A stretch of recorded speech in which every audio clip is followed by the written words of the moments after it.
যখন প্রতিদিন সকালে প্রার্থনা করি, এটা এমন কিছু যা আমি করা শুরু করেছিলাম। এটা আমার জন্য একটা স্মরণীয় বিষয় ছিল। পরে এটা আমার প্রার্থনার একটা গুরুত্বপূর্ণ অংশে পরিণত হয়। এটা আমি কাল করেছি। আজ সকালেও করেছি। চেষ্টা করি প্রতিদিন সকালে করতে। প্রতিবার হাঁটু গেড়ে বসার আগে কিংবা বসে বা হেঁটে প্রার্থনা করার আগে আমি ৫টি বাক্য বলি।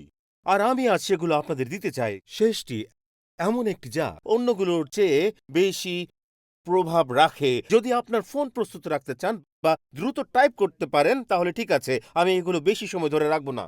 সেই ৫টি বিষয় জানাতে চাই যা আমি বলি। এর কিছু আপনাদের ক্ষেত্রে প্রযোজ্য আর কিছু নাও হতে পারে। নিজের প্রার্থনার জন্য নিজস্ব কথাগুলো নিন, কিন্তু এগুলো আমার নিজের। প্রথমটা আপনারা আগেও আমাকে বলতে শুনেছেন। ডেভিড উইলকারসন বলেন, ঈশ্বর সবসময় একজন প্রার্থনাকারীর জন্য উপায় তৈরি করেন। প্রতিবার যখন আমি প্রার্থনার জন্য প্রস্তুত হই তখন প্রথমে বলি, ঈশ্বর সবসময় একজন প্রার্থনাকারী পুরুষ বা মহিলার জন্য উপায় তৈরি করেন। দ্বিতীয়টি মার্টিন লুথারের উক্তি। এটি আমাকে প্রতিবার মনে করিয়ে দেয় যে ভালোভাবে প্রার্থনা করেছে সে ভালোভাবে অধ্যয়ন করেছে। এটি খুবই গুরুত্বপূর্ণ। আমি এই কথাটি বলি তাদের উদ্দেশ্যে যারা প্রচার করেন, যারা দেখছেন বা যারা সেবামূলক কাজ করছেন দেশ জুড়ে এবং বিশ্ব জুড়ে। আমি আপনাদের এটা বলছি আমার অভিজ্ঞতা থেকে, কারণ আমি নিজেও এর অংশ ছিলাম।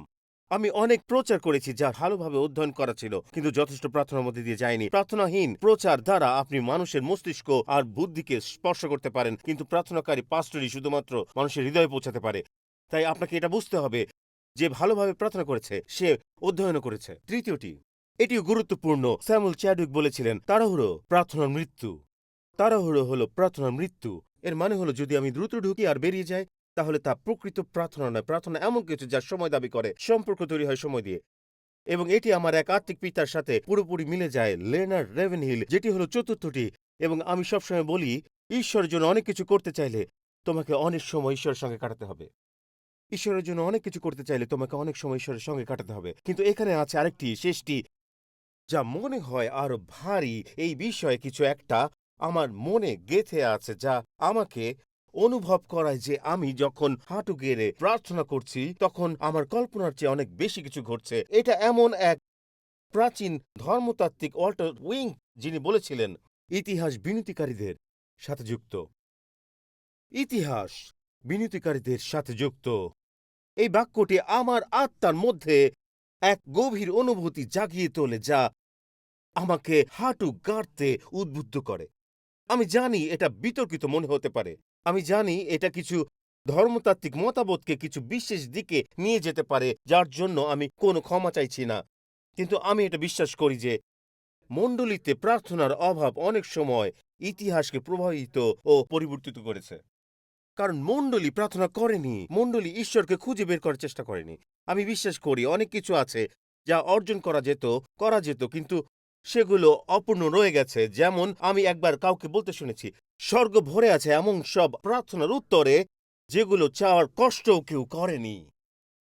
আমি যখন এই কথাটি পড়লাম তখন আমার মনে হতে লাগলো আমি চাই না এমন কোনো উত্তর স্বর্গে রয়ে যাক যেটার জন্য ঈশ্বর আমাদের বলেছিলেন শুধু আমার কাছে চাও।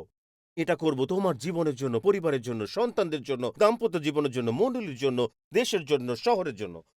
এই কারণে এই সিরিজটি আমাদের জন্য এতটা গুরুত্বপূর্ণ, কারণ আমি বিশ্বাস করি এটি শুধু আমাদের জাতি যে চ্যালেঞ্জগুলোর মুখোমুখি তাই নয়, বরং আপনার জাতীয় যে অভিজ্ঞতার মধ্যে দিয়ে যাচ্ছে সেগুলো তুলে ধরে আমি বুঝলাম জাতিগণকে তাদের পায়ে দাঁড় করাতে হলে প্রথমে আমাদের মণ্ডলীকে হাঁটু গেড়ে প্রার্থনা করতে হবে। আমার মনে হয় আমরা বিষয়টি পুরো ভুলভাবে নিচ্ছি। আমরা একটি জাতিকে ঠিক করার চেষ্টা করছি নানা দিক দিয়ে, অথচ ঈশ্বর আমাদের ডেকেছেন আবারও হাঁটু গেড়ে প্রার্থনায় ফিরে যেতে। মনে করি আমরা ইতিহাসের গুরুত্বপূর্ণ কাজগুলো দেখা থেকে নিজেদের বঞ্চিত করেছি, আমরা তা ত্যাগ করেছি। এখন আমি এমন কিছু বলতে যাচ্ছি যা মণ্ডলীর ভিতরে আছে, আমি নিজেও তার অংশ, কিন্তু সত্যি কথা হলো এটা আমাদের চালিত করে না, পার্থক্য তৈরি করে না। আমার বিশ্বাস আমরা ইতিহাস গড়ার সেই সুযোগগুলো বিসর্জন দিয়েছি শুধু শুধু পরামর্শক মণ্ডলী, গানের মণ্ডলী আর যোগাযোগ নির্ভর মণ্ডলী গড়ে তোলার জন্য, কিন্তু প্রার্থনার মণ্ডলীগুলো হারিয়েছি। মণ্ডলীগুলো যারা হাঁটু গেড়ে বসে প্রার্থনা করত, আমরা একত্রিত হয়েছি কিন্তু পেয়েছি গানের মণ্ডলী, প্রার্থনার মণ্ডলী নয়। আমরা হাল ছেড়ে দিয়েছি। একবার একজন আমাকে বলেছিল আমরা এখন প্রচারক শব্দটা ব্যবহার করতে পছন্দ করি না, আমরা এখন তোমাদের কমিউনিকেটর বলতেই বেশি স্বাচ্ছন্দ্য বোধ করি। আমি বলেছিলাম, ঠিক আছে, তুমি আমাকে প্রচারক বলে রাখো, কারণ কমিউনিকেটর হওয়া এটা আমি সবচেয়ে কম হতে চাই। বলেছিলাম এটা কোনো বক্তৃতার মঞ্চ নয়, আর এটা শুধু কিছু তথ্য দেওয়ার জন্য নয়। মানুষ বলেছে আমরা চাই আগুন যেন আমাদের হৃদয় আর আত্মাকে স্পর্শ করে, আর তাই আপনারা দেখতে পাবেন এমন মণ্ডলী যারা প্রচার করতে পারে, গান গাইতে পারে, কথা বলতে পারে, কিন্তু ইতিহাস বদলাতে পারে না।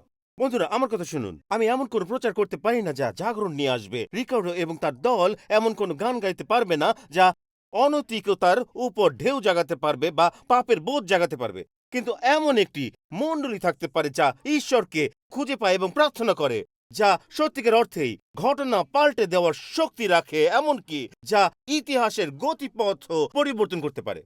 আর প্রার্থনার কারণেই এগুলো ঘটেছে। এবং এখন আমি একটি গুরুত্বপূর্ণ দিকের কথা বলি। এটা আমাদের জন্য এত গুরুত্বপূর্ণ কেন? যখন মানুষ বিভিন্ন পরিচর্যার দিক খুঁজে বেড়াচ্ছে, আমি তখন নেতা, এমনকি আরাধনা নেতাদের উদ্দেশ্যে কথা বলছি, যারা হয়তো এই কথা শুনছেন, কারণ এই পদ যার জন্য আমি টিএসসি সঙ্গীত দলের নেতৃত্ব রিকার্ডো, করিম, এল্ডার ভিকি আর আমাদের কয়েরের জন্য ভীষণভাবে কৃতজ্ঞ।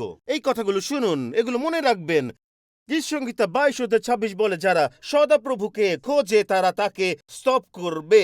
এটার মানে বন্ধুরা, আমাদের বলার মতো এই মনোভাব থাকা দরকার।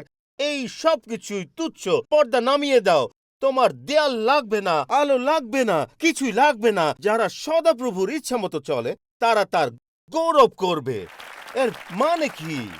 প্রথম এবং প্রধান কাজ হচ্ছে আমাদের সব বাহ্যিক অবলম্বন সরিয়ে ফেলা।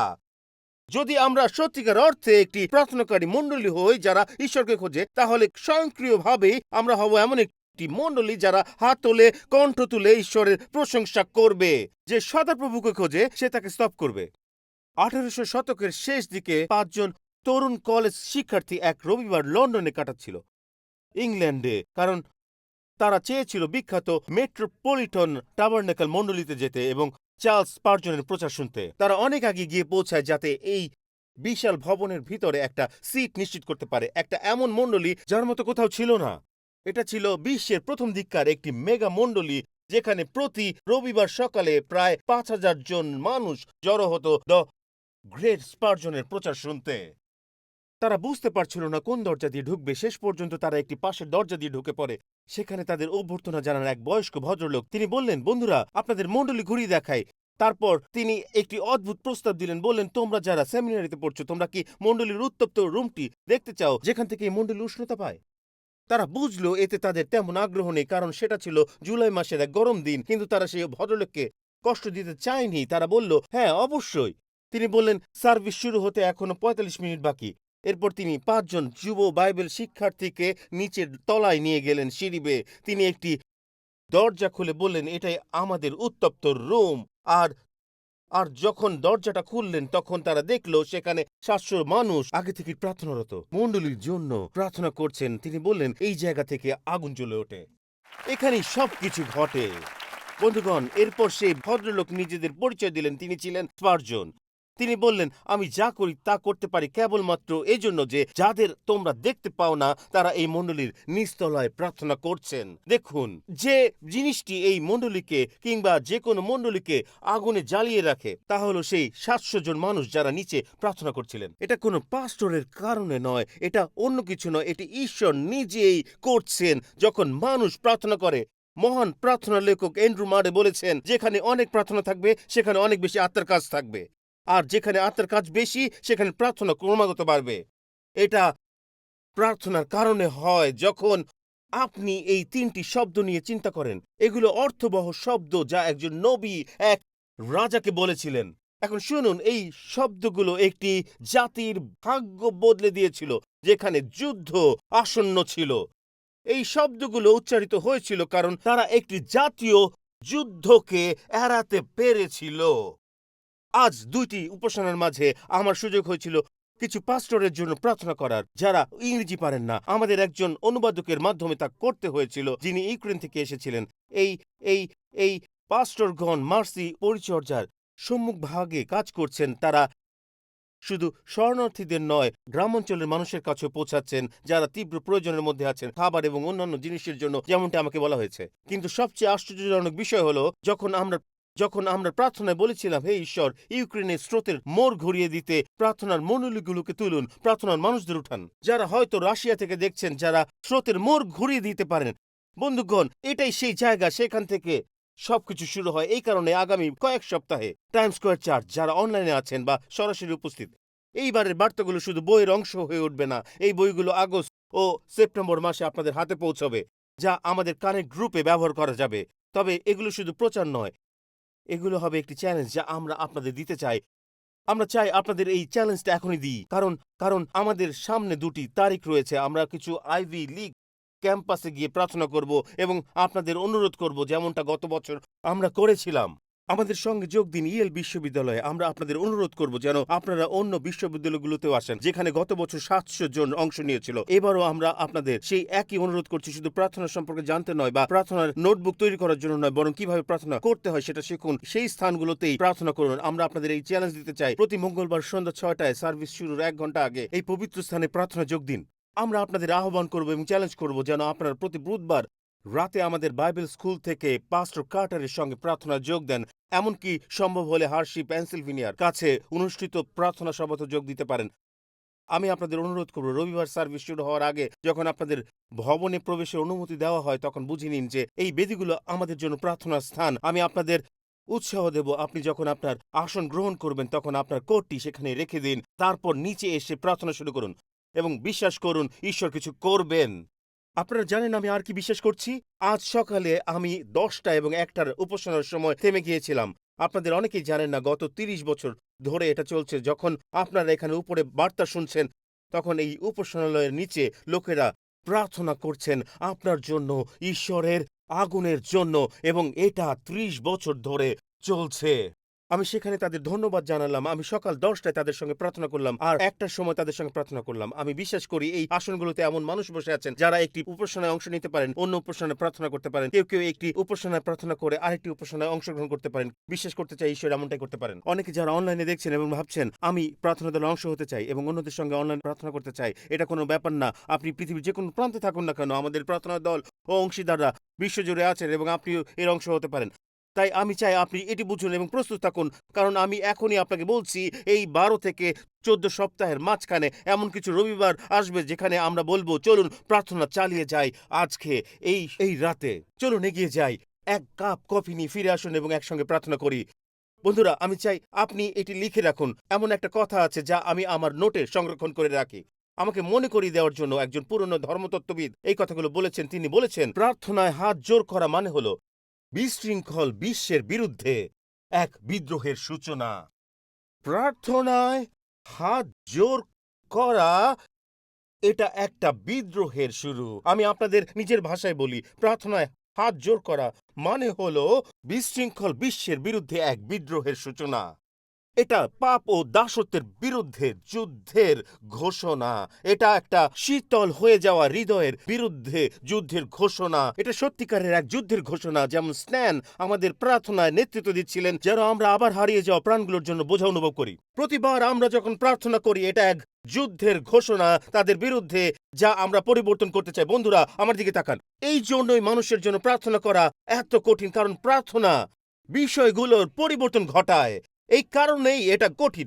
আপনারা অনেকেই ভাবছেন কেন এটা সবসময় একটা যুদ্ধের মতো, কারণ প্রার্থনা করলে বিষয় বদলে যায়। এই জন্য এটা কঠিন। আপনি কি মনে করেন যখন আপনি প্রার্থনা করতে যান তখন কোনো চ্যালেঞ্জ আসবে না?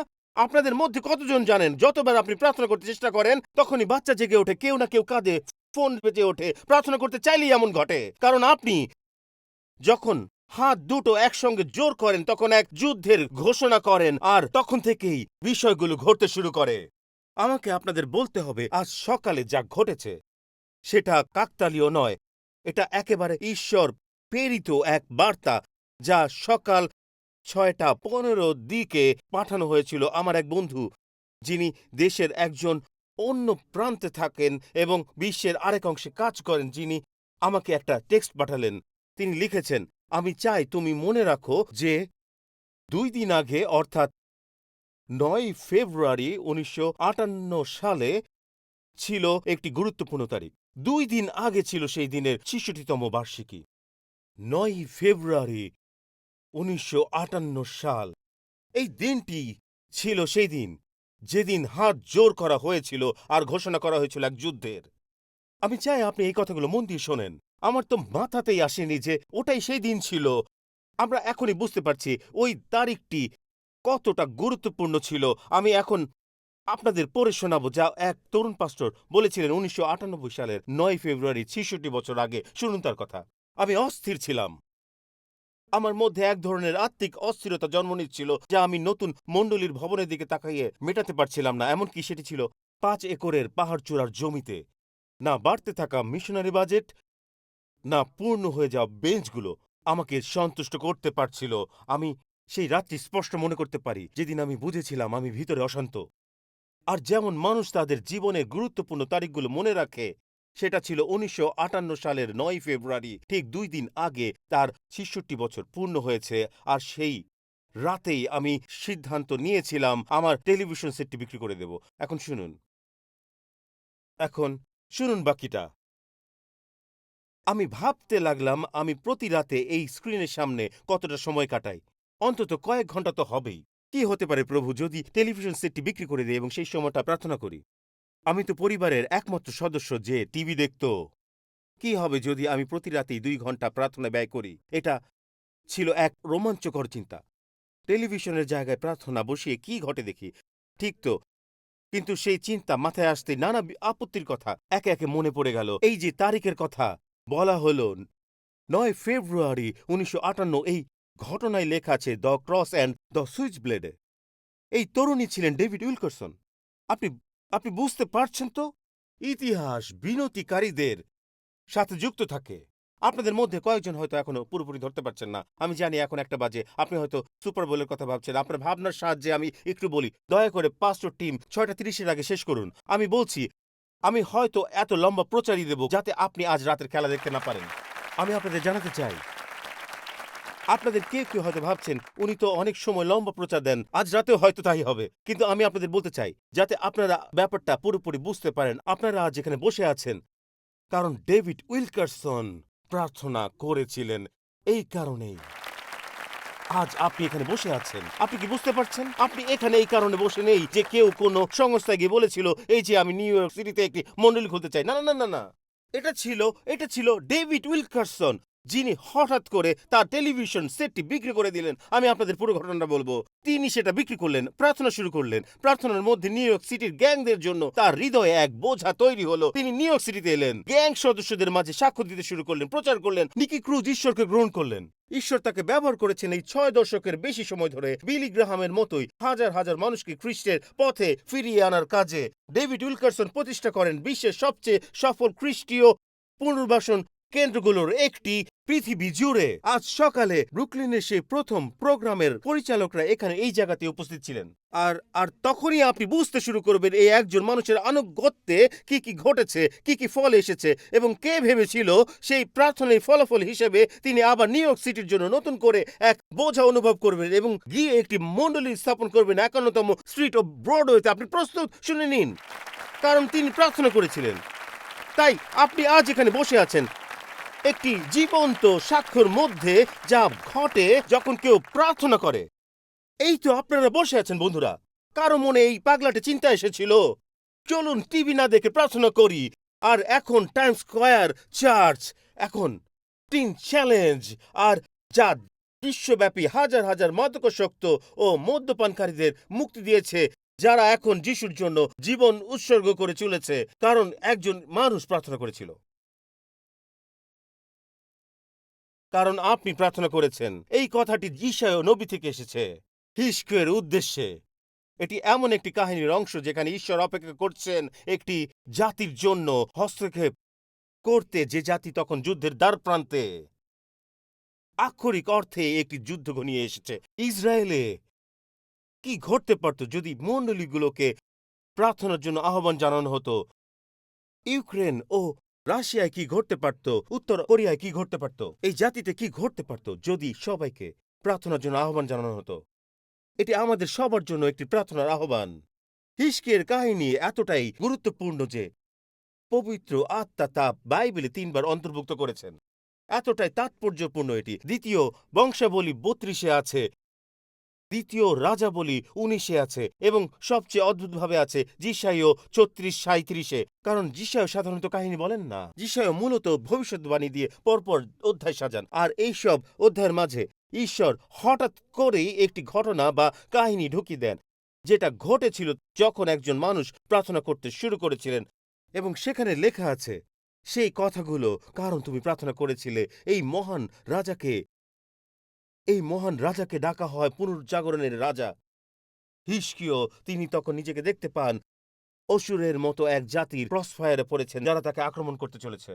আসলে এই আক্রমণের পিছনে যা কারণ ছিল তা বলা যেতে পারে, যা এই আক্রমণকে উস্কে দেয়, তা আমরা দেখতে পাই দ্বিতীয় বংশাবলী 32-1 সূক্ষ্ম বার্তায়। রাজা হিজকিয় এই সমস্ত কর্তব্য সুষ্ঠুভাবে পালন ও সমাধা করার পর অসুর রাজ সনহেরিব জিহুদা আক্রমণ করতে আসেন। সনহেরিব তার সেনাবাহিনী সহ দুর্গ দ্বারা সুরক্ষিত জিহুদা শহরের বাইরে তাঁবুসমূহ গেড়েছিলেন, কারণ তিনি সেগুলো নিজের জন্য দখল করতে চেয়েছিলেন। যার মানে শত্রু বাহিনী যখন জেরুজালেমের দরজায় দাঁড়িয়ে লক্ষ লক্ষ সৈন্য প্রস্তুত আক্রমণ চালানোর জন্য।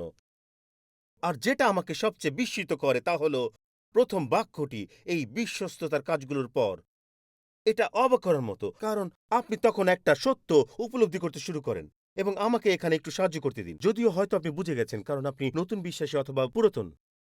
এটাকে আপনার কাছে আশ্চর্য লাগে না যখনই আপনি ঈশ্বরের জন্য সঠিক কিছু করতে শুরু করেন, তখনই শত্রু এসে হামলা চালায়? এই আক্রমণগুলো পাপ থেকে আসেনি, বরং এসেছে বিশ্বাসযোগ্যতার কাছ থেকে।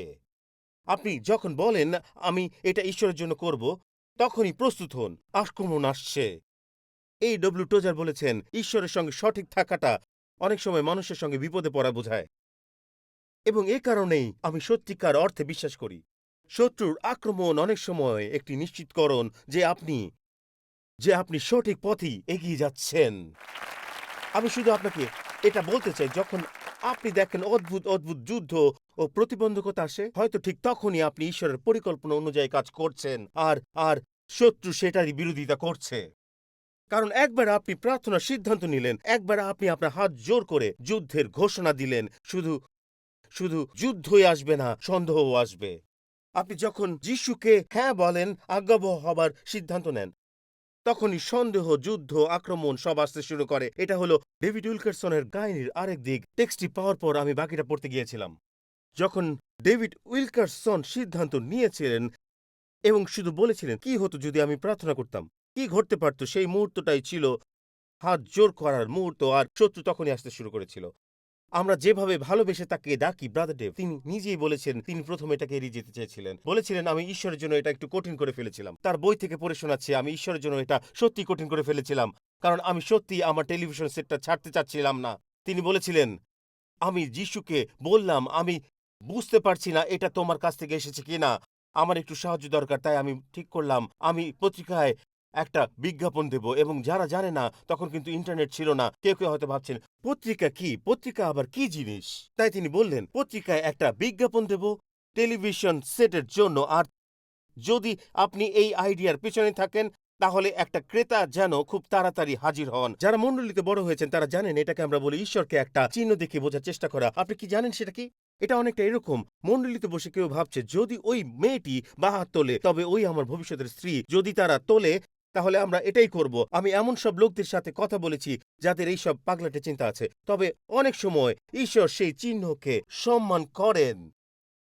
ডেভিড উইলকারসনও সেটাই করলেন। তিনি বললেন যদি তুমি এই আইডিয়ার পিছনে থাকো তাহলে একজন ক্রেতা যেন খুব তাড়াতাড়ি হাজির হন, এমনকি পত্রিকায় প্রকাশ হওয়ার 1 ঘন্টার মধ্যেই একজন ক্রেতা যেন ফোন করে। তারপর তিনি বললেন না না না, 1 ঘন্টা না, আধা ঘন্টার মধ্যে ফোন করতে হবে। পত্রিকা ডেলিভারি হওয়ার 30 মিনিটের মধ্যে কেউ ফোন করে কিনতে চাইবে। আর তিনি যখন তার স্ত্রী গুয়েনকে বললেন এই প্ল্যানের কথা, গুয়েন একেবারেই তিনি খুশি হননি। তিনি বললেন কি বলছো, এটা মাত্র আধা ঘন্টা?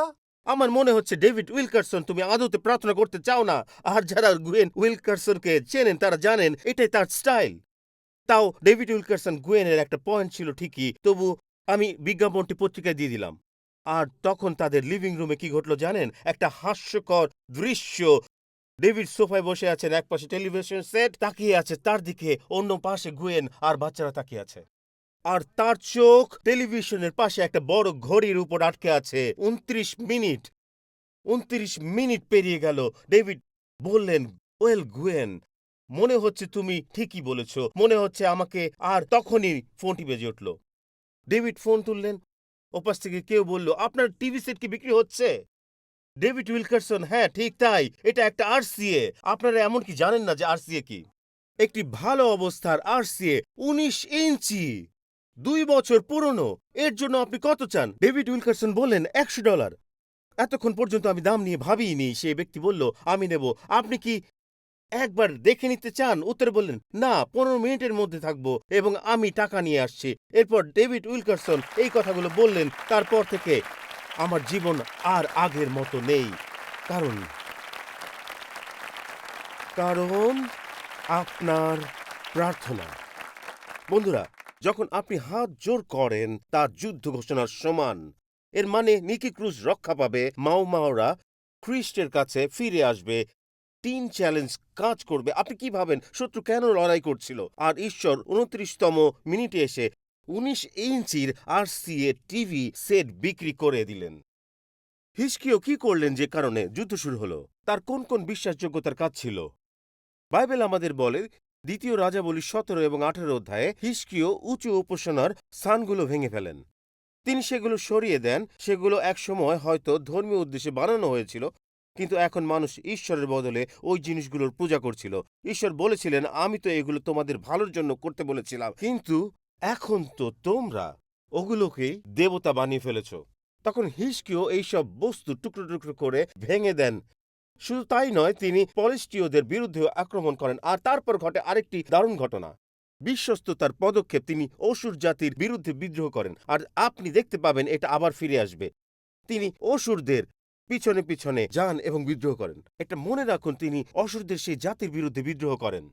এখন এখানে যা আশ্চর্য বিষয়, 14 বছর পরে হিজকিয়াকে অসুরের মুখোমুখি হতে হয় আবার দ্বিতীয়বারের মতো। হ্যাঁ, অসুর ফিরে আসে আবার একবার, রাউন্ড 2, যখন হিজকিয়া পলিস্টীয়দের বিরুদ্ধে দাঁড়ালেন, ধর্মীয় প্রতিমা ভাঙলেন, উঁচু উপাসনার স্থান ধ্বংস করলেন আর অসুরদের বিরুদ্ধে বিদ্রোহ করলেন। এই সব বিশ্বস্ত কাজের পর সবকিছু ভালোভাবে চলছিল বলে মনে হচ্ছিল। 14 বছর পর আবার আসে সেই পুরনো শত্রু অসুর।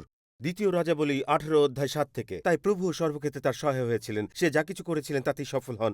সে অসুর রাজের আধিপত্য অস্বীকার করে তার প্রতি আনুগত্য প্রদর্শন বন্ধ করেন। অসুর রাজ ইসরায়েলীয়দের বন্দী করে তার সঙ্গে অসুর রাজ্যে নিয়ে গিয়েছিলেন। তার মধ্যে জিহুদা ছিল না, রাজ্য বিভক্ত হয়ে গেছে।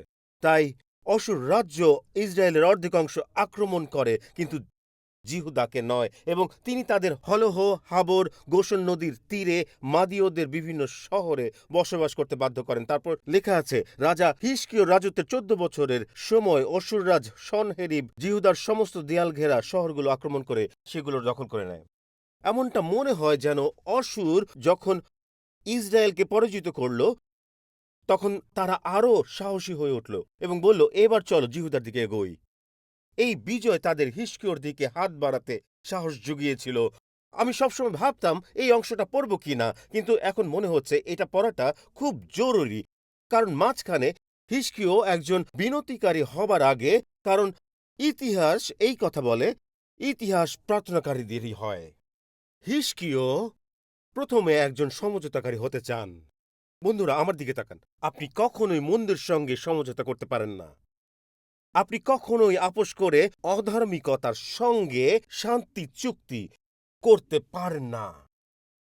এখন শুনুন, শুনুন উনি কি করেন। আমি জানি না কিভাবে তিনি এই অবস্থা থেকে বেরিয়ে এলেন। এবং এমন এক মুহূর্ত আছে যখন আমি ভাবছি, হিজকিয়া, তুমি তো নবজাগরণের রাজা, তুমি কি করছো? আমি পড়ে শোনাই। এটা লেখা আছে 14 পদে। তারপর হিজকিয়া, এটা 14 বছর পরে ঘটনা, যখন অসুররা আবার ফিরে আসে, তখন জিহুদার রাজা হিজকিয়া লাখিসে অসুর রাজের কাছে একটা খবর পাঠালেন। হিজকিয়া বললেন, আমি অন্যায় করেছি। আমি ভাবছি, অন্যায় বলতে কি বোঝাচ্ছেন? আপনি বিদ্রোহ করেছেন, আপনি এই লোকদের হাতে পড়তে চান না, আমার থেকে সরে যান। তিনি বললেন, আপনি যা চাইবেন আমি তাই দিতে প্রস্তুত আছি। তখন অসুর রাজ হিজকিয়ার কাছে 11 টন রূপো ও 1 টন সোনা চেয়ে পাঠালেন। এটা বিশাল অঙ্কের টাকা। হিজকিয়া প্রভুর মন্দিরে ও রাজকোষে যত রূপো ছিল সবই অসুর রাজকে দিয়ে দেন। এখন বন্ধুরা, যদি এটা যথেষ্ট না হয়, আপনি কি এর জন্য প্রস্তুত? এটা একটা নিকৃষ্ট কাজ হতে যাচ্ছে। দেখুন তিনি কি করলেন। এবং একই সময়ে হিজকিয়্যাহ প্রভুর মন্দিরের দরজা ও দরজার থামে যেসব সোনা বসিয়েছিলেন সে সব কেটে অসুররাজকে পাঠিয়ে দিয়েছিলেন, যা হিজকিয়্যাহ জিহুদার রাজা আবৃত করেছিলেন, এবং সেই সোনা অসুর রাজের কাছে দিয়ে দিলেন। আর তখন হিজকিয়্যাহ একজন সমঝোতাকারী হয়ে উঠলেন। হ্যাঁ, তাই। হ্যাঁ, হিজকিয়্যাহ। দুঃখিত।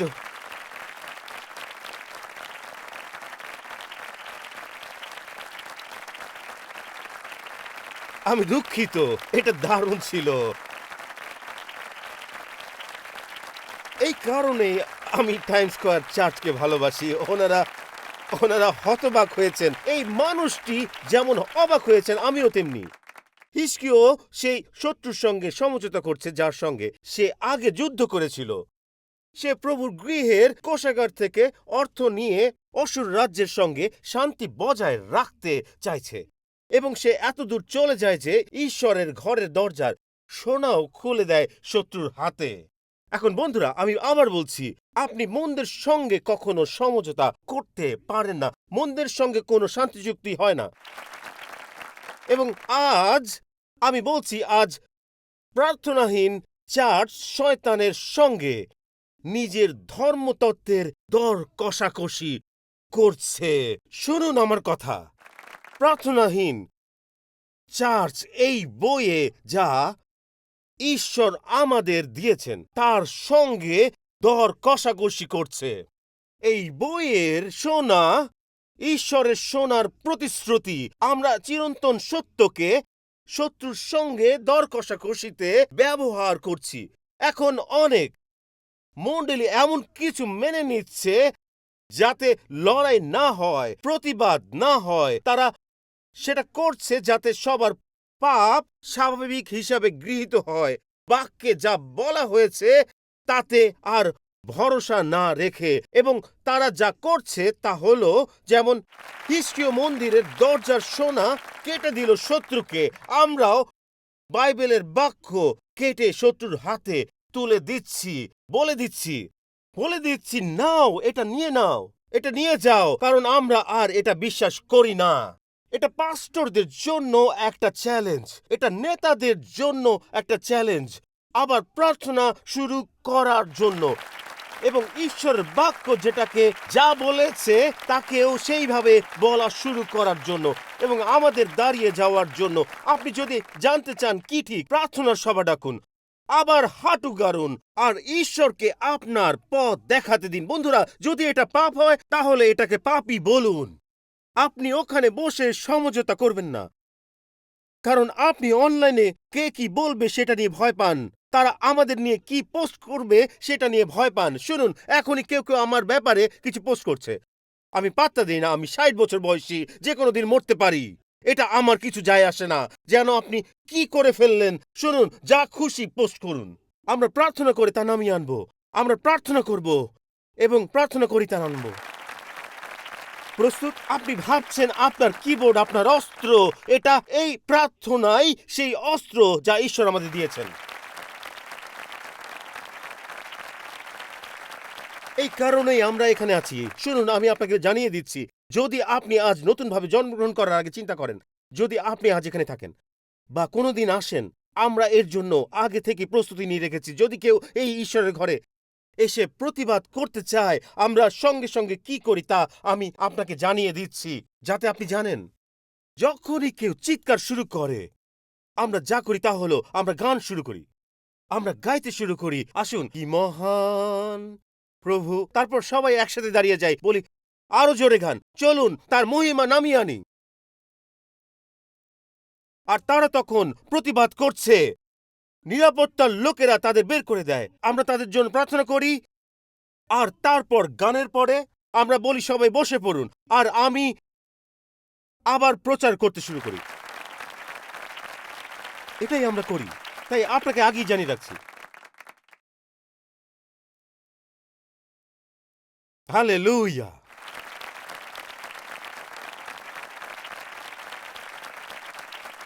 জি ক্যাম্পবেল মর্গান বলেছিলেন, আজ মানুষ মণ্ডলীর দিকে কেন তাকায় না, কারণ মণ্ডলী নিজেই আপোস করে নিজের প্রভাব হারিয়ে ফেলেছে। এমন একটা সময় আসে যখন মণ্ডলীকে স্পষ্টভাবে না বলতে হয়, যখন কেউ তার কাজে আপোসের ভিত্তিতে অংশ নিতে চায়। এবং এটাই ছিল হিজকিয়ার জন্য, হয়তো এটাই ছিল সেই মুহূর্ত যখন ঈশ্বর তাকে একটা ঝাঁকুনি দিয়ে বাস্তবতায় ফিরিয়ে আনলেন, যাতে সে বুঝতে পারে সে একজন সমঝোতাকারী নয়, সে একজন মধ্যস্থতাকারী, একজন বিনতিকারী। একবার যদি আপনি শত্রুর সঙ্গে সমঝোতা শুরু করেন, তাহলে তারা বারবার আরো চাইবে। একবার আপনি বলবেন, আমরা এটা মেনে নেব, আমরা ওকে নিয়োগ দেব, আমরা এটা করব, তখন শত্রু আরো কিছু নিয়ে যাবে। দেখুন কি ঘটে। যখন হিজকিয়্যাহ সব সোনাদান করেন, অসুররাজ লাকিশ থেকে জেরুজালেমে হিজকিয়্যাহর কাছে তার সবচেয়ে গুরুত্বপূর্ণ তিনজন সেনাপতি রবশাকি, তত্ত্বয় ও রবসারিসের অধীনে একটি বড় সেনাবাহিনী পাঠান। সে বলল, আমরা তো এখন সোনা পেয়েছি, এখন আমার পুরো সেনাবাহিনী পাঠাচ্ছি শহর দখল করতে। তারা উঠে গেল এবং জেরুজালেমে পৌঁছে গেল। শত্রুর উদ্দেশ্য শুধু টাকা নেওয়া ছিল না, এখন অসুর সবকিছু চায়। বন্ধুগণ, আমার দিকে তাকান। এটাই আজকের মণ্ডলীতে ঘটছে। যখন আপনি বিক্রি করে দেন, আমার কথা শুনুন ভাই, যখন আপনি আপোস করেন, এই পবিত্র ধর্মগ্রন্থে থাকা স্বর্ণ সেই প্রতিশ্রুতিগুলো শত্রু তখন আরো দাবি করে। এখন দেখুন অসুর কতটা নির্লজ্জ। প্রস্তুত আছেন? এটা আমাকে কাঁপিয়ে দিয়েছিল। 25 পদে দেখুন, আমরা প্রভুর বিনা সম্মতিতে জেরুজালেম ধ্বংস করতে আসিনি। সে বলল, আমার ঈশ্বরের অনুমতি লাগেনি, আমি তো তোমাদের ঈশ্বরকে অগ্রাহ্য করে চলে এসেছি। তারপর সে প্রায় ঠাট্টার স্বরে বলে এই কথাগুলো বলছে রবশাকে, অসুর নিবাসী এই কথাগুলো বলেছিল। প্রভুই স্বয়ং বলেছেন, যাও এই দেশের বিরুদ্ধে যুদ্ধ করে এই দেশকে ধ্বংস করো।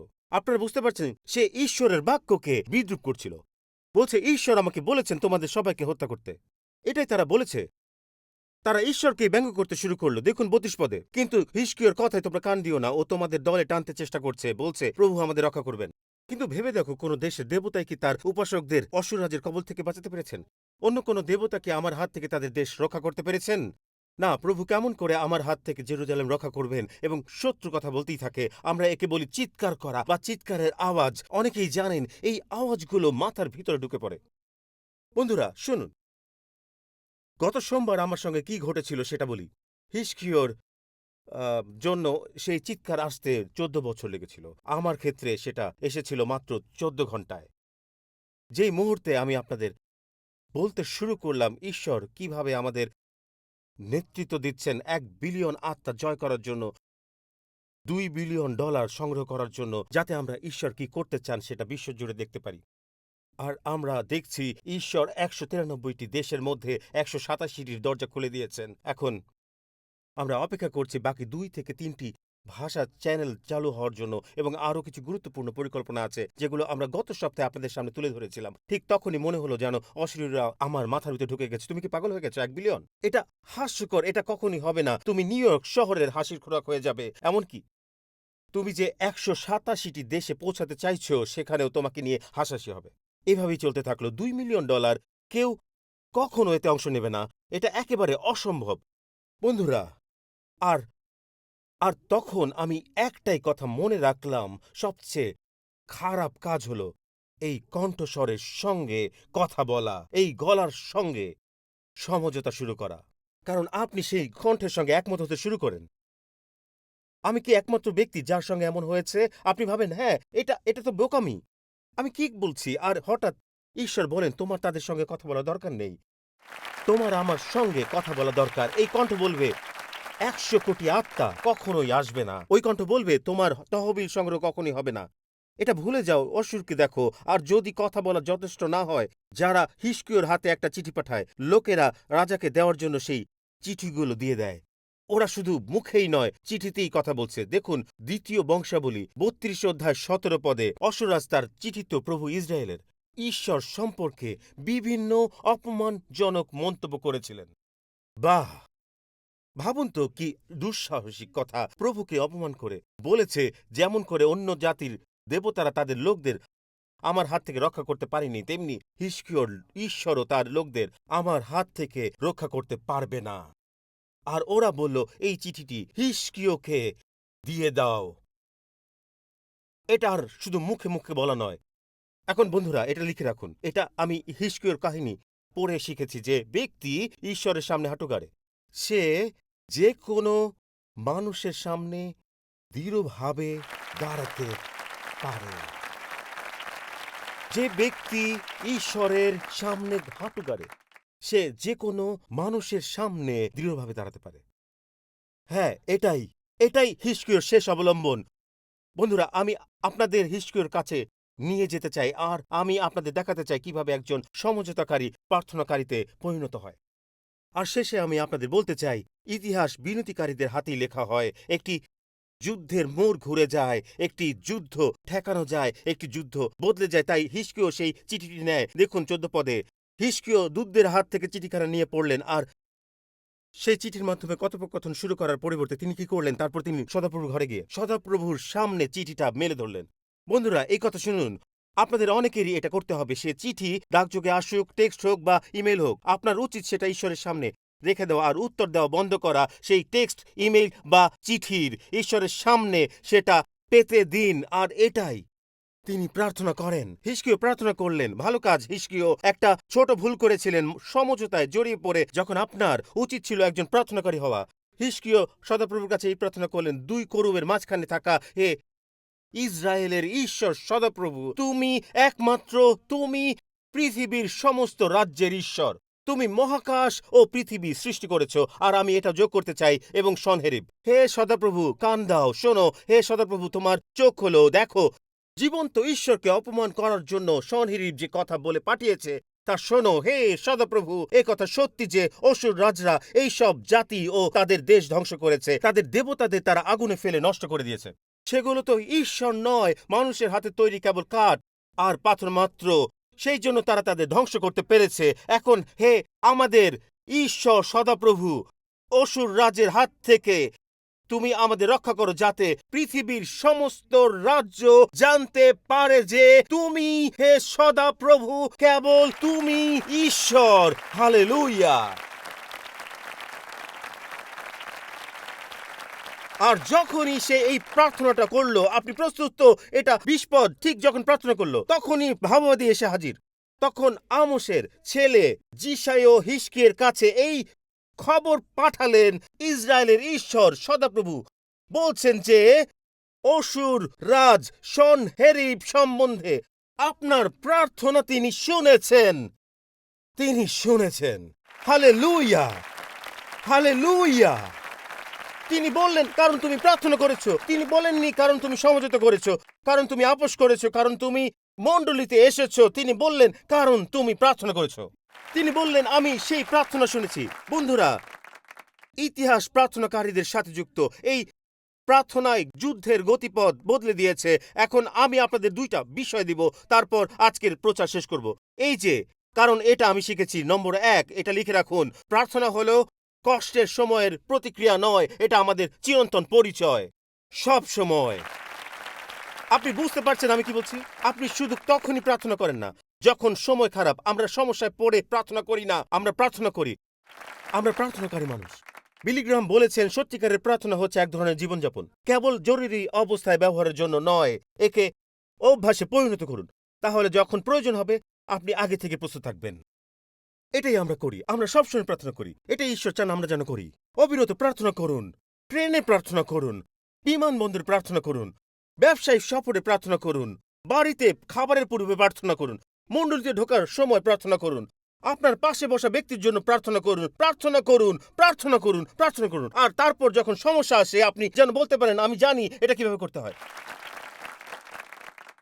আজকে আমরা আমাদের ফোন নিয়ে এতটাই আবিষ্ট, এটা আমাদের ডিএনএর অংশ হয়ে গেছে। যেন আমার ফোন কোথায়, আমার ফোন কোথায়, আমার ফোন কোথায়। বন্ধুরা, আপনারা জানেন এটাই বাস্তবতা। এটাই কারণ আমরা ভাবি এটাই আমার জীবন, আমার পুরো জীবন এখানে। একটি গবেষণা প্রতিষ্ঠান কিছু মানুষকে নিয়োগ দেয় এবং তাদের ফোনে একটি সফটওয়্যার ইনস্টল করে। তারা বলেছিল, আমরা দেখতে চাই প্রতিদিন আপনি আপনার ফোনের সঙ্গে কতবার ইন্টারঅ্যাকশন করেন, তৈরি হয়ে যান অনুশোচনার জন্য। আর ইন্টারঅ্যাকশনের মানে কি? প্রতিটি ট্যাব, টাইপ, সোয়াইপ আর ক্লিক।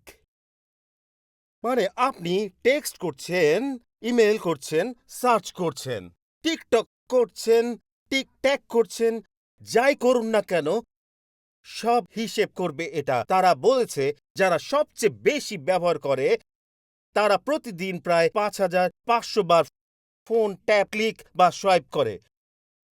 আর সাধারণ ব্যবহারকারীরা তারা বলে আপনাদের অনেকেই হয়তো এই অতিরিক্ত দলে আছেন। বাকি যারা সাধারণ ব্যবহারকারী তারা প্রতিদিন প্রায় ২৫০০ থেকে ২৬০০ বার করে।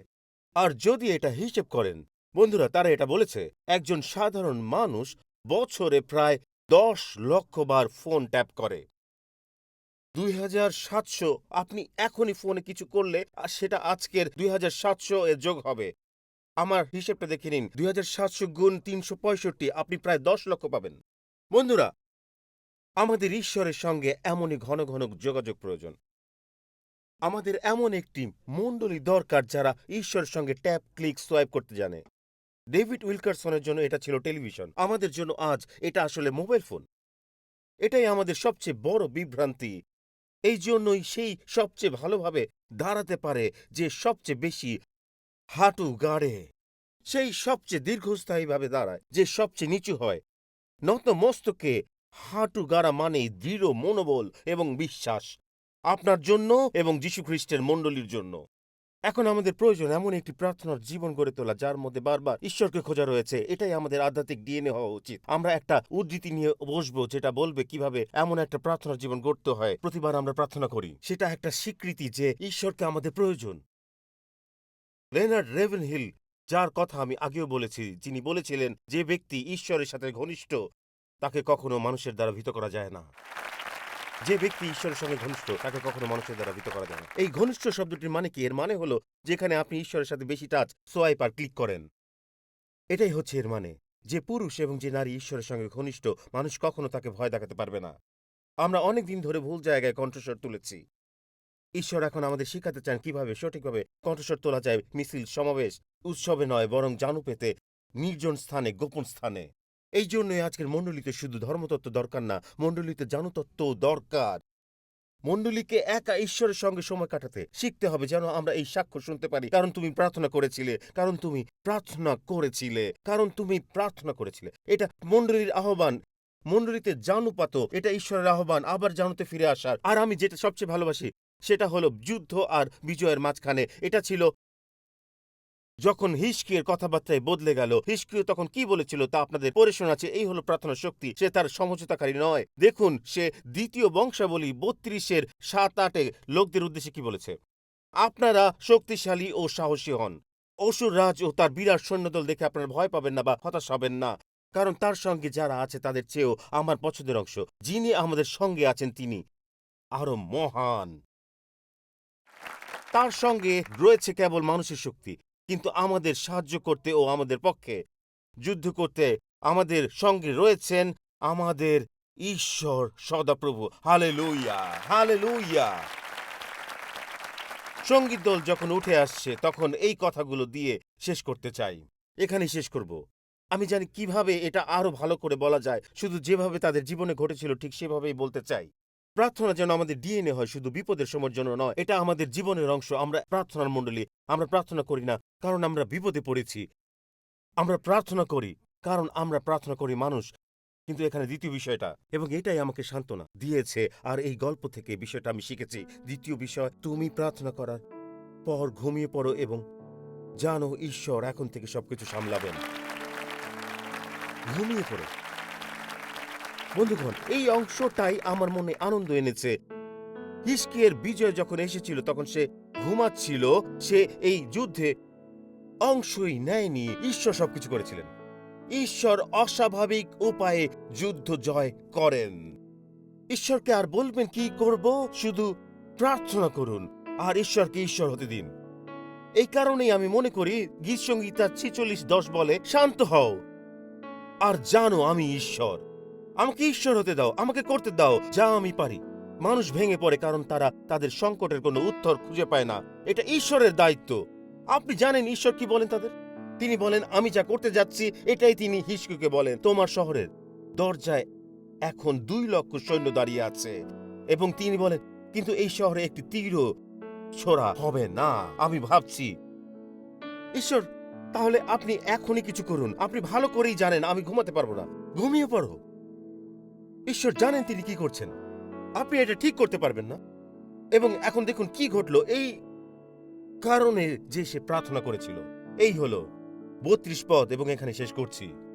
তাই প্রভু অসুর রাজ সম্পর্কে জানিয়েছেন, অসুর রাজ এই শহরে নিজের দল নিয়ে আসবেন না, বা এখানে একটি তীরও ছুড়বেন না। এই শহর আক্রমণ করে দেয়াল ভেঙে ধুলোর পাহাড়ও বানাতে পারবে না। যে পথ দিয়ে অসুর রাজ এসেছিল সে পথে আবার ফিরে যাবে। এই শহরে তার ধোঁকা আর হবে না। প্রভু বলেন, আমি এই শহরকে রক্ষা করব আর বাঁচাবো আমার নিজের জন্য আর আমার সেবক দাউদের জন্যই আমি এই কাজ করব। ঠিক আছে, এখন দেখুন, এটা ছিল ঘুমিয়ে পড়ো। আপনি প্রস্তুত? এটা অসাধারণ। ৩৫ পদ। সেই রাতেই প্রভুর পাঠানো দূত, এটি মনে রাখুন, এখানে বলা হয়েছে একজন। সেই দূত, এর মানে এখানে কতজন? একজন।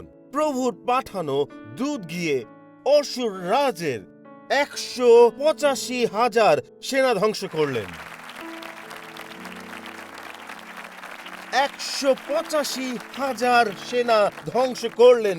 সকালে উঠে সবাই শুধু মৃতদেহ দেখতে পেল। যা তিনি বললেন তা হলো, তুমি প্রার্থনা করো, ঘুমিয়ে পড়ো, আর আমি বাকিটা সামলে নেব। তুমি প্রার্থনা করো, ঘুমিয়ে পড়ো, ঈশ্বর বাকিটা সামলাবেন। তুমি প্রার্থনা করো, ঘুমিয়ে পড়ো, ঈশ্বর এখন থেকে দায়িত্ব নেবেন। শুধু প্রার্থনা করো, ঘুমিয়ে পড়ো। হালেলুয়া! ঈশ্বরকে করতে দাও যা শুধু তিনি করতে পারেন। হালেলুয়া! আমার সাথে দাঁড়ান। হালেলুয়া! হালেলুয়া! ঈশ্বর যুদ্ধ করলেন যখন তার মানুষ ঘুমিয়েছিল। আমার প্রশ্ন হলো,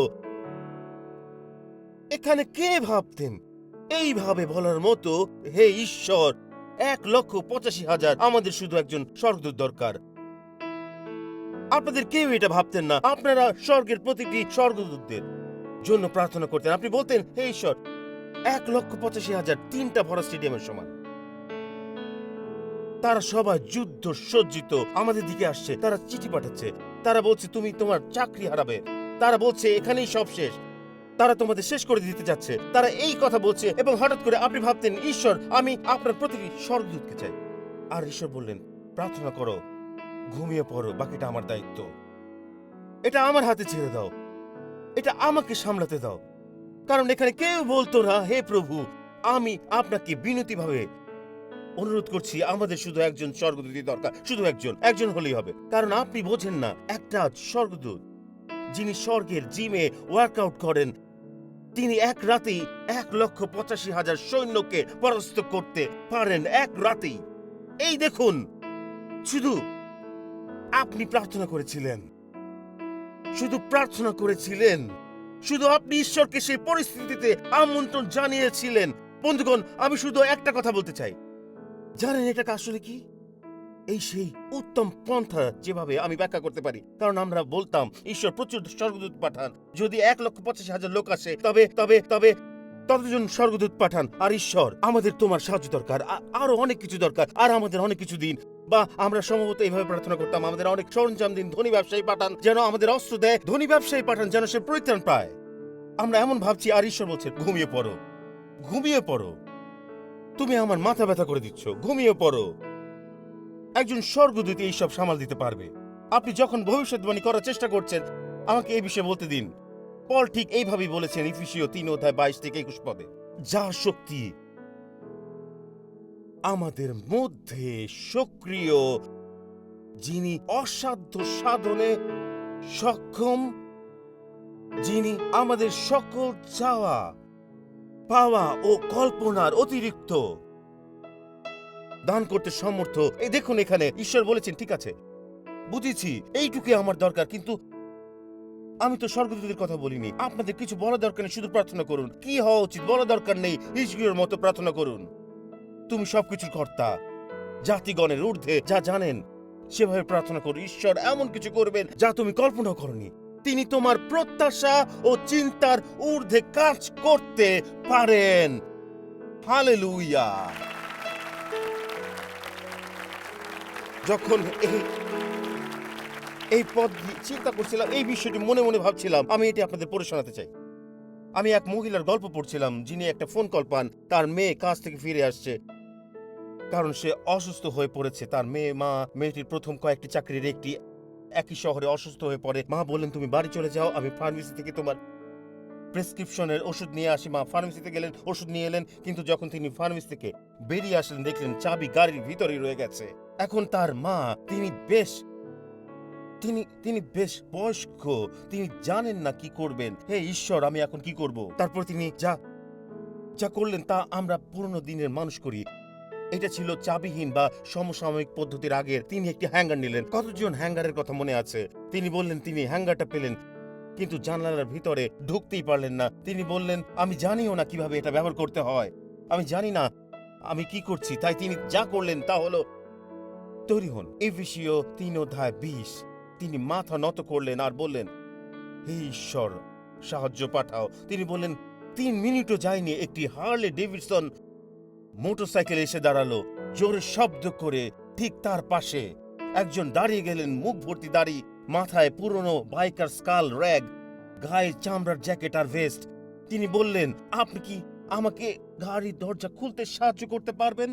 আরো বললেন, আমার মেয়ে অসুস্থ, আমি গাড়ির ভিতরে চাবি রেখে তালা মেরে ফেলেছি, আর আমাকে বাসায় ফিরে যেতে হবে, আমি জানি না কিভাবে হ্যাঙ্গার ব্যবহার করতে হবে। তখনই সেই লোকটি বলল, অবশ্যই। তিনি বললেন, 30 সেকেন্ডের মধ্যে কাজ শেষ করলো, আর চোখে পানি। তিনি লোকটিকে জড়িয়ে ধরলেন আর বললেন, আপনাকে অসংখ্য ধন্যবাদ, আপনি কত ভালো মানুষ। আর লোকটি বলল, দেখুন, আমি ভালো মানুষ নই।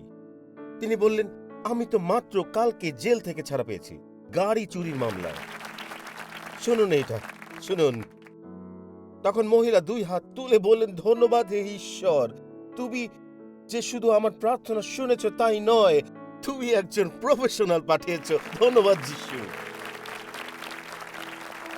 চাওয়া বা কল্পনারও বাইরে ঈশ্বর আমাদের হয়ে কাজ করতে পারেন, শুধুমাত্র আপনি প্রার্থনা করেছেন। কজন আছেন যাদের মনে হচ্ছে অসুররা দরজায় আঘাত করছে? আপনার একটি মিরাকল দরকার, আপনার এখনই বিজয় দরকার। ঠিক আছে, আমরা প্রার্থনা করব। ব্যালকনি, মেইন ফ্লোর, অনলাইন, আপনার যদি দরকার হয়, যদি এখনই আপনার বিজয়ের প্রয়োজন হয়, আমরা এই গানটি গাইবো। এখনই চলে আসুন, আমরা এই বিজয়ের জন্য প্রার্থনা করব এবং আমরা বিশ্বাস করব। চলুন, চলে আসুন, আমরা এই মুহূর্তে প্রার্থনা করব। ব্যালকনি, আমরা আপনার জন্য অপেক্ষা করব। অনলাইনে এখনই লিখে ফেলুন, আমি একটি বিজয় দেখতে চাই। লিখে নিন। চলুন, আসুন, এই গানটি গাই। I'm gonna see a victory. I'm gonna see a victory, for the battle belongs to you. Gonna see. আসুন মণ্ডলী। I'm gonna see a victory. I'm gonna see a victory, for the battle belongs to the Lord. Gonna see a. When I'm down on my knees, when I'm praying from my knees. কারণ যুদ্ধ তোমারই প্রভু, বিজয়ী। I'm gonna see a victory, for the battle belongs to the Lord. I'm gonna see বিজয়ী। victory. I'm gonna see victory before the battle. আসুন, আরেকটি বার গাই। I'm gonna see, I'm gonna see a বিজয়ী। I'm gonna see a victory. কারণ যুদ্ধ তোমারই প্রভু, সামনে আসছে বিজয়ী, সামনে আসছে বিজয়ী।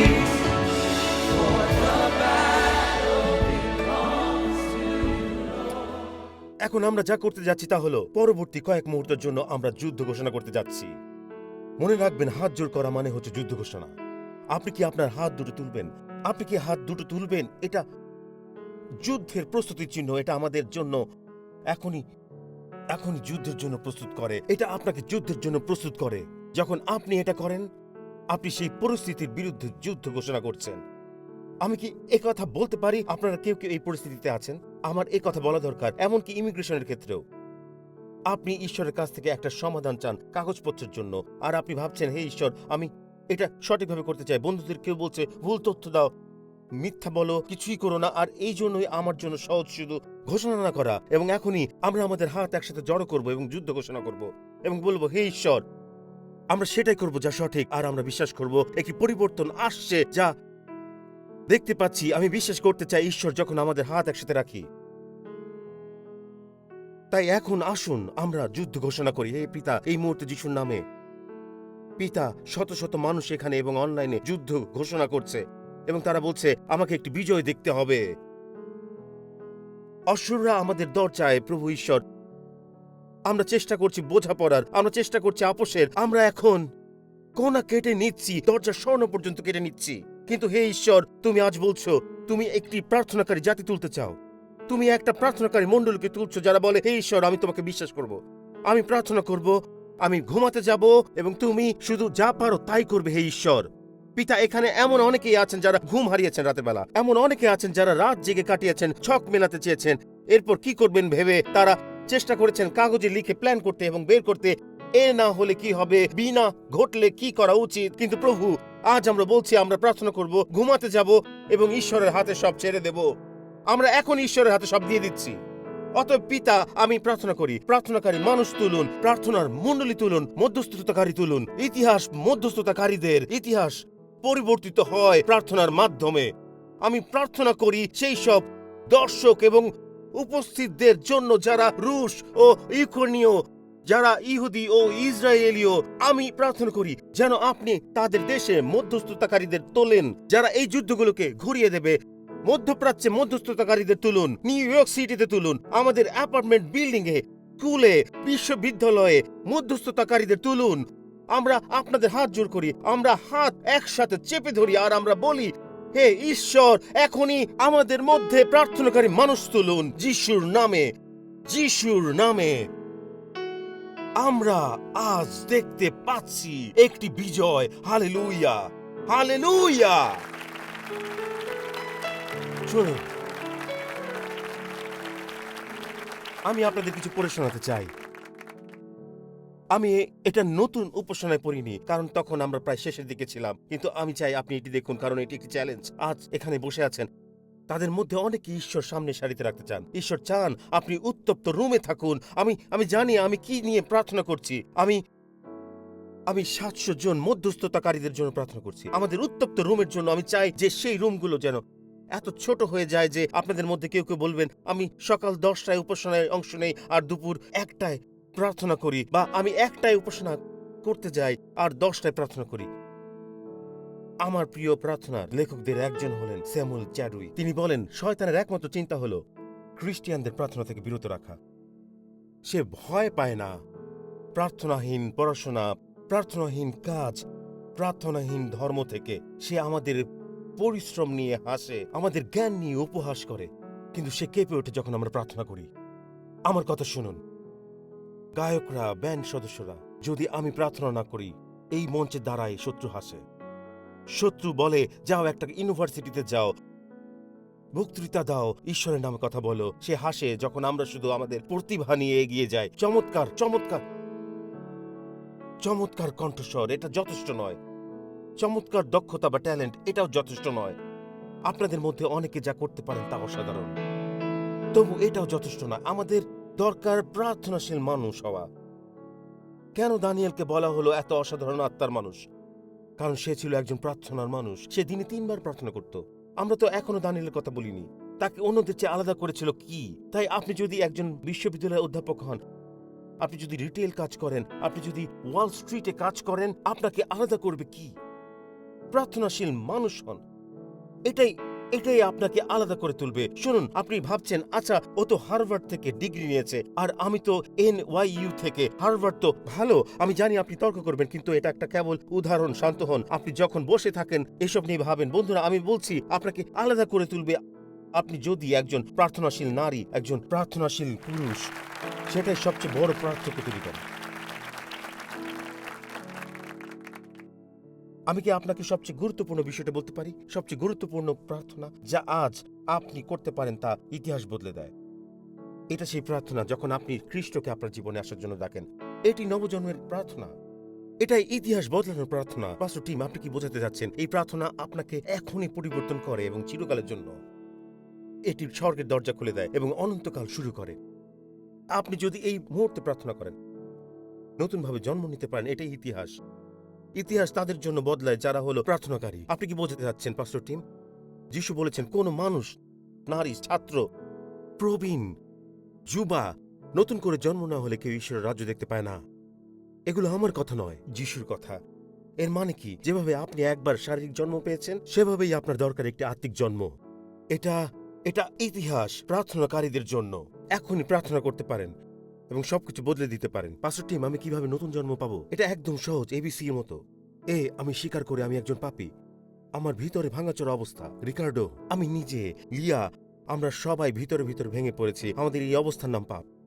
আর আমি এটা ঠিক করতে পারি না। না কোনো প্রোগ্রাম, না কোনো প্রেসক্রিপশন, না কোনো পাদ্রী, না পুরোহিত, না মসজিদ, না সিনাগগ। এমনকি আপনি যদি বলেন আমি আর কখনো করব না, তবু এটা পরিবর্তন হবে না।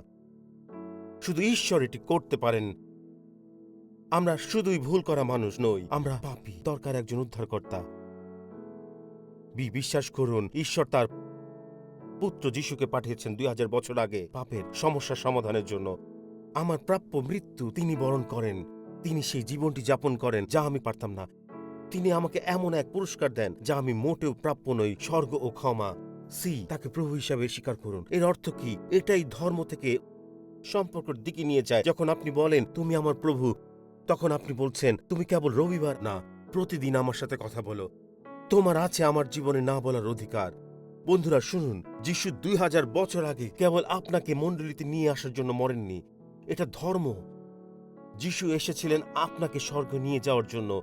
এই জন্যই তিনি এসেছিলেন। এটা এখন ঘটতে পারে অনলাইনে, সারা পৃথিবী জুড়ে, ভেনেজুয়েলা, কিউবা, শুনুন কেনিয়া, শুনুন গ্যাবন, যুক্তরাজ্য, ফিলিপাইন, নিউজিল্যান্ড, নিউ ইয়র্ক সিটির 51তম স্ট্রিট এবং ব্রডওয়ের মাঝখানে। আপনি যদি বলেন আমি আজ পরিবর্তিত হতে চাই, আমি নবজন্ম পেতে চাই, এবং আপনি বলবেন ইতিহাস বদলাতে চাই আমার জন্য, আমার পরিবার, আমার সন্তান, আমার নাতি নাতনির জন্য। পাস্টর টিম, যখন আপনি এই প্রার্থনা করবেন আমাকেও রাখুন সেই প্রার্থনায়। তাহলে কোনো দ্বিধা না করে আপনার হাত তুলে ধরুন যত উঁচু সম্ভব এবং বলুন আমাকেও সেই প্রার্থনায় রাখুন। দেখুন এইসব হাতগুলো তুলে ধরুন। এই হাতগুলোকে দেখুন। হ্যাঁ, ওই সবখানে, হ্যাঁ, ব্যালকনিতেও দেখেছি, ওইখানে, মাঝখানে, হ্যাঁ, দেখেছি। এটা অসাধারণ। আসুন সবাই মিলে প্রার্থনা করি। প্রত্যেকে যারা এই স্থানে আছেন আমার সাথে বলুন, প্রিয় প্রভু যিশু, আমি বিশ্বাস করি তুমি ঈশ্বরের পুত্র। আমি বিশ্বাস করি ক্রুশের উপরে তুমি আমার পাপ, আমার লজ্জা, আমার অপরাধ গ্রহণ করেছ এবং তুমি মরেছ। তুমি আমার জন্য নরকের মুখোমুখি হয়েছ, তাই আমাকে যেতে হবে না।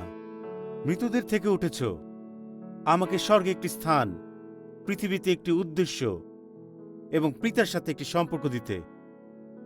আজ প্রভু যিশু, আমার পাপ থেকে মন ফিরিয়েছি আবার জন্মগ্রহণ করতে। আমার সাথে এখন জোরে বলুন, ঈশ্বর আমার পিতা, যিশু আমার ত্রাণকর্তা, পবিত্র আত্মা আমার সহায়, বাইবেল আমার ঈশ্বর, স্বর্গ আমার ঘর। যিশুর নামে সবাই বলুন আমেন, আমেন, আমেন।